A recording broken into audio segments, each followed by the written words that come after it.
Avant de commencer, n'hésitez pas à vous abonner à la chaîne et d'être courtois dans les commentaires. Du côté du Burkina Faso, une trentaine de civils tués dans le nord. En effet, le nord du pays a été le théâtre d'une série d'attaques attribuées au groupe djihadiste. Au moins une trentaine de personnes, dont plus d'une quinzaine de supplétifs de l'armée, ont été tués depuis jeudi 19 janvier 2023 dans le nord du Burkina, dans au moins 3 attaques de djihadistes présumés, a appris APA de sources locales et sécuritaires.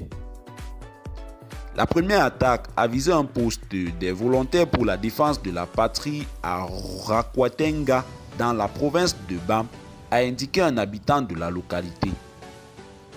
Au moins 6 auxiliaires de l'armée et une femme qui passait ont péri dans cette attaque, a déclaré un VDP joint par APA, qui a ajouté qu'une dizaine de ses camarades ont été blessés, dont 4 cas graves évacués à Ouagadougou, à plus de 120 km, pour des soins appropriés. Selon le mouvement BAM Fangré, les soldats ne sont pas intervenus pendant l'attaque.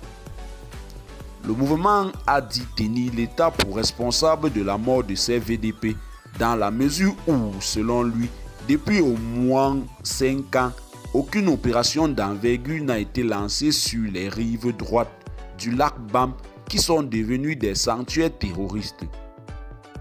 Dans l'après-midi du jeudi, un convoi de commerçants escorté par des soldats et leurs supplétifs est tombé dans une embuscade sur l'axe Siena-Saram, dans la province du Nayala.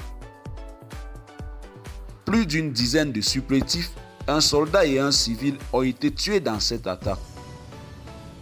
Dans la nuit de jeudi à vendredi, des hommes armés ont fait une incursion dans le village de Sanaba, près de Solenzo, toujours dans le nord du pays. Au moins 8 civils ont été tués, du matériel pilé ou incendié, puis des animaux emportés, selon un bilan dressé par des sources locales. Ce vendredi matin, ces individus armés sont revus et ont sémé la panique dans le village, a rapporté un habitant. Des sources sécuritaires ont confirmé ces attaques djihadistes, affirmant de nombreuses pertes parmi les forces de défense et de sécurité. Depuis 2015, le pays fait face aux exactions des groupes djihadistes, faisant des milliers de victimes et ayant entraîné au moins 2 millions de personnes déplacées.